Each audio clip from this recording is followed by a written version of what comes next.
The government is said to be mulling the revival of the controversial Crooked Bridge project, linking Johor and Singapore. The project was originally mooted by PM Tun Dr. Mahathir before his first retirement back in 2003. Johor Menteri Besar Dato' Osman Sapian says he raised the idea of reviving the project to Mahathir. According to Osman, Mahathir had indicated that there would be no problem in reviving the project, 17 years since its inception. He says he will travel to Singapore with Economic Affairs Minister Dato' Sri Muhammad Azmin Ali to discuss the idea, among others. The proposed Crooked Bridge is a 6-lane S-shaped highway which was mooted to replace the existing causeway. It curves in a way that it allows vessels to pass under it, as opposed to the causeway which practically seals the Johor Strait from shipping activities. Mahathir had pledged to go ahead and construct it anyway after Singapore voiced its opposition to the bridge. However, his successors decided to scrap the project.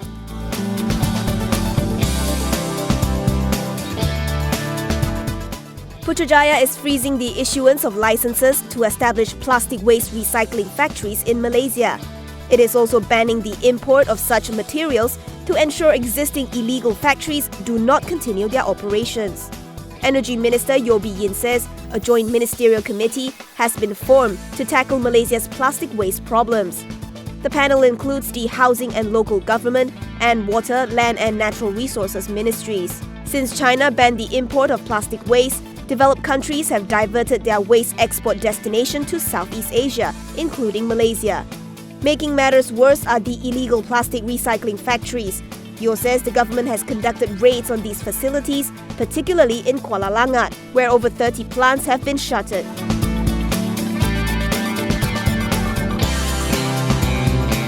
Malaysia will raise the prices of cigarettes by the end of this month.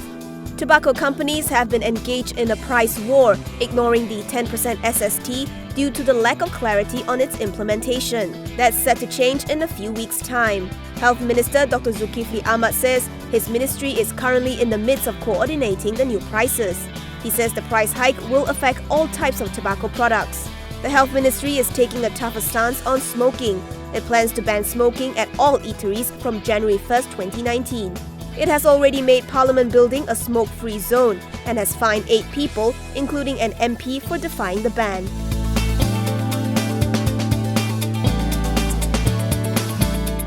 Putrajaya Prospect is taking on the 1.1 billion ringgit Courtyard by Marriott, a mixed development project along Old Klang Road, Kuala Lumpur. Executive Chairman Dato' T. Eng Ho says the project sprawls over 2.1 hectare and will have a gross built-up area of about 3.5 million square feet.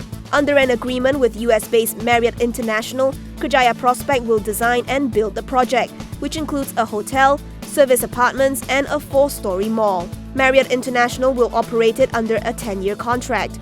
T says the project is currently nearing the end of piling works. It is expected to be completed in 2022 and should be launched in the first quarter of next year.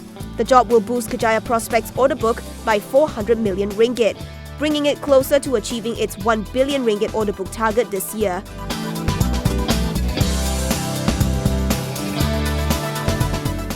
Loss-making Baraka Offshore Petroleum and its unit PBJV Group have been granted a court order to restrain all proceedings and actions brought against them except with leave of court.